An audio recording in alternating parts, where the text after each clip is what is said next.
Congresswoman Debbie Wasserman Schultz has been an absolute disaster as the head of the Democratic Party. Whether it's been rigging the debate schedule to help a certain candidate or siding with Republicans on destroying consumer protections, Wasserman Schultz has proven that she cannot be trusted to lead the party in the right direction. And that's why Tim Canova is challenging her for her House seat this year, and Ring of Fire Radio's Sam Seder recently spoke with Tim about his campaign. Let's take a look. So, Tim, let's just start from the beginning. You know, I rarely end up speaking to people who are running for Congress, and particularly people who are primarying or involved in primaries, just because there's so many across the country. But you are running against a Democratic incumbent whose reelection would have, or lack of reelection, I should say, would have a lot of national significance, particularly to progressives across the country. You are running in Florida's 23rd congressional district, that is based around Hollywood, Florida, and the incumbent is Debbie Wasserman Schultz, who also happens to be head of the DNC. And so let's start. I want to circle back to the district and some of the local issues and some of the broader issues you want to talk about. But recently you sent a letter, an open letter, to Debbie Wasserman Schultz about payday lenders. Tell us about that. Well, it's been reported that Debbie Wasserman Schultz is pushing legislation in the House of Representatives, which would help the payday lending industry, and it would help preempt state consumer protection laws that seek to protect consumers from the payday lending industry. And at the same time, Wasserman Schultz has been taking many thousands of dollars from this industry over the past decade. So it's a pattern with her of taking an awful lot of corporate money in aggregate in the many millions of dollars and voting along their lines on specific votes, pushing their policy positions constantly. And I mean, this is, and I imagine, that this is one of the big reasons why you're running against her. I want to talk about some of the other things that she's opposed, particularly other initiatives by the Consumer Financial Protection Bureau. This, of course, is the bureau that Elizabeth Warren basically birthed in many respects and was the head of, at least the acting head, for some time in its first couple of years. But give us a sense of Florida's 23rd congressional district, because I want to get a sense as to whether or not, just even on a local level, I mean, and we can talk more about why our national audience might have interest in you winning this race. But from a local perspective, tell us about the 23rd congressional district and how Debbie Wasserman Schultz may be a little bit out of step with what the district wants. Well, I think she's a lot of bit out of step right now. The 23rd straddles two counties. It's the southern part of Broward County, and it is the northern part of Miami-Dade County. It's actually probably, from what I've been hearing from all sources, perhaps the most liberal county in the state of, the most liberal congressional district in the state of Florida. And she has been out of step on a number of issues, and we could talk about the regulation of Wall Street or the deregulation of Wall Street banks, which she continues to pursue. She's a drug warrior, and her constituents are really not on that page at all. And Wasserman Schultz was dead set against medical marijuana. She has been taking money from private prisons. She supports private prisons. This is that whole mass incarceration model. And, you can go right down the list. It's a bit shocking in this day and age to be preventing the Consumer Financial Protection Bureau from regulating racial discrimination in car loans. It's pretty shocking, as we said, to be preventing the Consumer Financial Protection Bureau from regulating payday loans. She has also voted to permit big Wall Street banks to use depositor money on risky derivative investments. So there's issue after issue where she's out of step, and you wonder what explains it. Does she just have this ideology that's different? I think it's the system that has changed her politics. From what I understand, when she first went into politics, she was a more progressive representative. But after a decade of taking millions of dollars, the system changes people. When you take money in such large quantities, means you're going to be listening to those voices, those interests that have been giving you the money. And I think, like a lot of incumbents, she's taken her own constituents for granted. You take a look at the congressional map, and 90% of the districts in this country are pretty safe districts. They're either Democratic or Republican, right, because of gerrymandering. And this district, Florida's 23rd, has been pretty safely Democratic up until now. So if there's no primary challenge, and there usually is not a primary challenge, and Debbie Wasserman Schultz has never had a primary challenge, then you don't have to really be so accountable to your constituents. You could take thousands of dollars from pharmaceutical companies, from private prisons, from political action committees representing alcohol companies, and you can remain a drug warrior. And she did this for a long time, just expecting a free pass. After all, she's Debbie Wasserman Schultz. She's the head of the DNC. She expects a free pass, that she should just get reelected. And, this primary challenge is significant in that it doesn't happen often enough. If we succeed, it will create a blueprint, I think, for lots of other progressives to challenge their party's candidates. I should say their party's incumbents, when those incumbents have become too cozy with corporate interests. And the benefit of this, I think, when looking at it in a larger level, is that all too often, I hear this from Democrats all the time, and I've heard it for years, that we're often left in November with a choice of voting for the lesser of two evils. How many times do you hear, oh, I held my nose to vote for this, Democrat, but God forbid that Republican gets in. We wouldn't want that to happen. So it's the lesser evil politics. Well, the grassroots, the progressives in our party have been getting galvanized. You see it happening at the national level with the Bernie Sanders campaign. I see it happening here in our district. And if progressives can be organized and put up very credible challengers who have the interests of working families, first and foremost, way ahead of the interests of corporations, that leads to the kind of politics where we don't have to vote in November for the lesser of two evils. Right. Well, I'll tell you, Tim, we got to take a break in a minute here, but the interesting thing to me about your race, and we have already seen this sort of precedent on the Republican side, where David Bratt primaried Eric Cantor and ultimately took his seat in Congress. And this is the guy who was number 2, who was in line to be Speaker of the House of Congress. And I know there are a lot of progressives out there. I know there's a lot of frustration with not just the Democratic Party, but specifically the DNC. And there's a lot of people out there who are looking to send a message to the Democratic establishment saying, you cannot take the Democratic base, you cannot take the Democratic left, the Democratic progressive, however you want to describe them. You can't take them for advantage. So I would not be surprised, frankly, to see you get a lot more attention nationally from those progressives who want to send a message to the Democratic Party,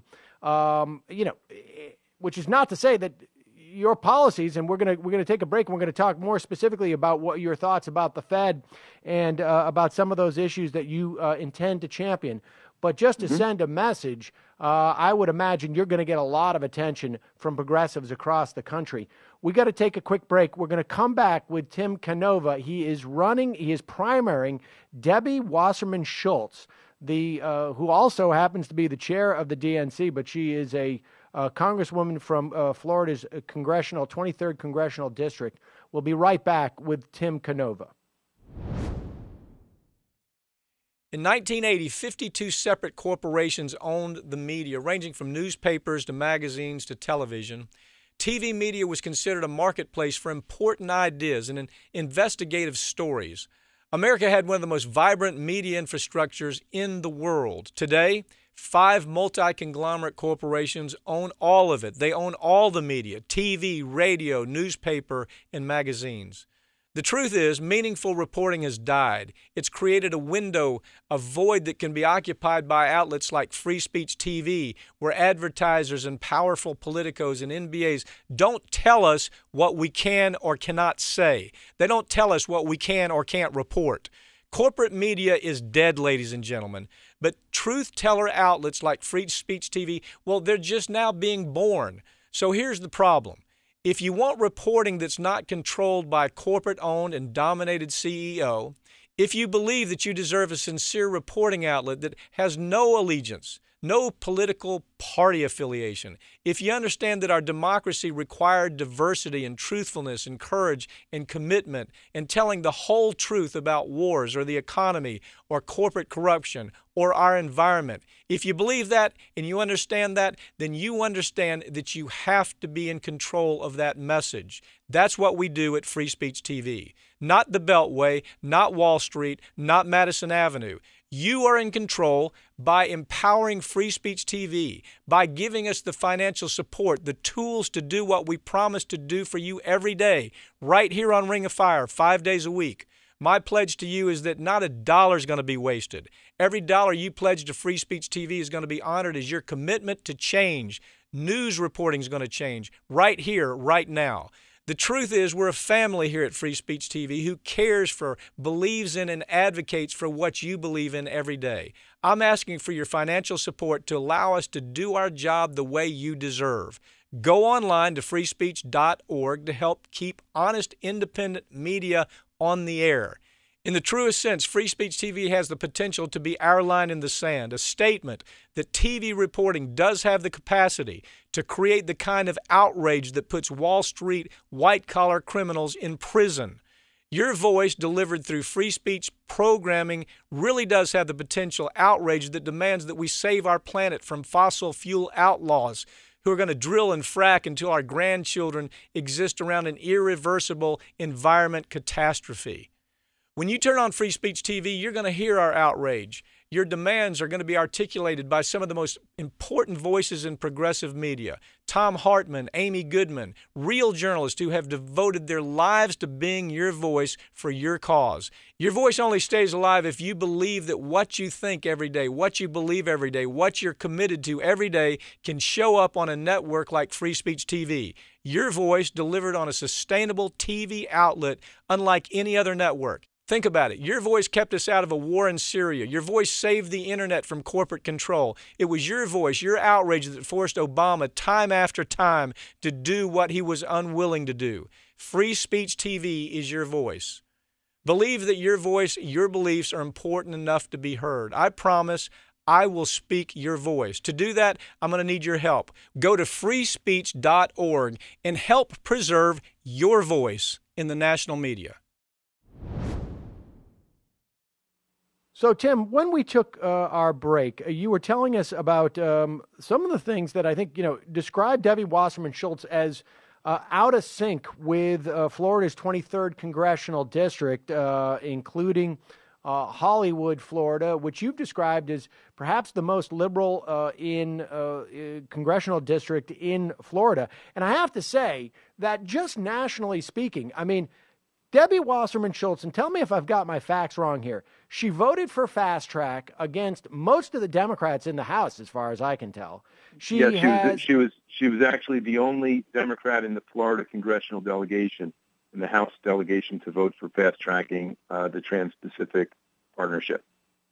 She voted against the Consumer Financial Protection Bureau having the ability to regulate auto lending, or at least some parts of it. She, like you said, she voted against, she came out against the medical marijuana bill in Florida. She voted against giving the SEC and the IRS the ability to require the disclosing of corporate spending in politics.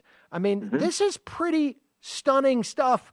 I mean, I don't even know if I would expect like a Democratic Congress person from Wyoming to vote this way, frankly.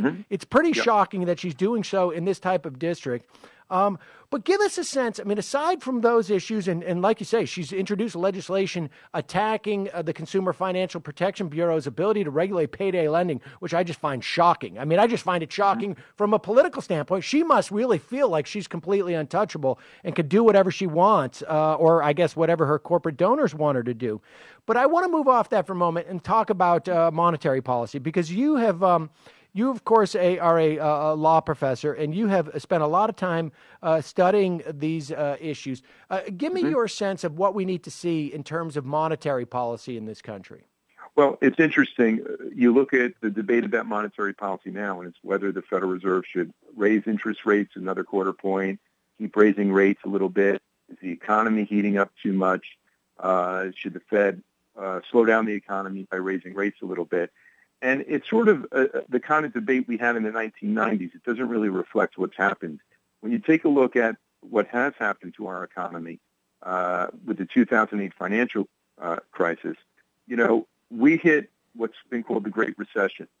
It's left millions of people behind. This recovery has left millions of people behind. Now, I see it since I teach at a law school, and I've been teaching at universities for the last 20 years. My students at other schools, this generation, this millennial generation, has it real tough. The economy is really stuck in the mud. It's not been a growth economy for the labor markets at all. And most of the income generated in the past 8 years has gone to the very top 1%. So what can policymakers do about it? Certainly, we need different kind of fiscal policies. We need to have really a New Deal kind of a fiscal approach where the government is rebuilding infrastructure, having better trade agreements, encouraging manufacturing, helping folks with public sector jobs, but also with higher education. That's all sort of on the table. You hear that a lot in this campaign from both Democratic candidates for president. But the Federal Reserve also could be doing more to help the mainstream economy, as it did in the 1930s and 1940s. Back then, the regional Federal Reserve banks actually made loans directly to small businesses, and in large amounts. They weren't tiny amounts. It was hundreds of millions of dollars.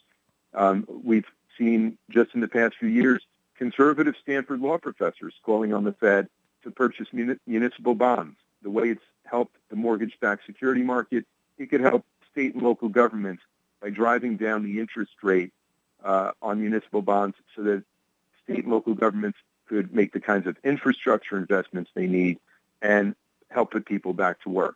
And I say the same thing as far as student debtors. I see my students who are paying 6 or 7% interest on their loans for a lousy economy. You know, that means if it's a 7% interest rate, they're going to pay back as much in interest over the course of a decade as they're paying in principal. So, sure, we can talk about whether the Fed should raise interest rates 0.25 percentage point on the Treasury market or for big banks. But really what they need to be doing is driving down rates and making lending more affordable for Main Street interests. Now, I know that in addition to your notion that we should have basically a people's Fed, as sometimes we hear it referred to. I mean, give me your sense on trade, because there's a lot of people who think that the TPP and the TTIP, which is basically its cousin deal with the European Union, is going to come up for a vote, very possibly in the lame duck session, or perhaps after the next Congress is sworn in. But give us your sense on trade, whether or not you're going to be a vote for the TPP or against it. But then I also want to hear about what you think is the primary issue that is going to take you over the top in this campaign against Debbie Wasserman Schultz. Sure. Well, I have been very opposed to the TPP, and I will remain opposed to the TPP. Not only will it allow the outsourcing of tens of thousands of more jobs from Florida and millions from around the United States to countries that have no respect for labor standards or human rights, it will also undermine our national sovereignty, our constitutional framework, and it'll do so by essentially allowing big foreign investors, big multinational corporations to challenge federal, state, and local laws that are intended to protect the public health and safety, the environment, food labeling, you name it. They can all be challenged under the TPP as infringing upon the profit opportunities of these foreign investors, requiring compensation. And these suits are not heard by U.S. courts. They're heard by arbitration panels made up mostly of corporate lawyers. And we see that this is exactly what happened recently when TransCanada announced it was going to sue the U.S. government for $15 billion under the NAFTA dispute settlement provisions, very similar to the TPPs, in response to President Obama's decision not to move forward with the XL Keystone pipeline. So the TPP would make everything more difficult in protecting the public health and safety, in regulating greenhouse gases to try to deal with the climate change problem. I am hammering away at the climate change issue here because here in South Florida, we're looking at a true crisis, not some distant type of theoretical crisis.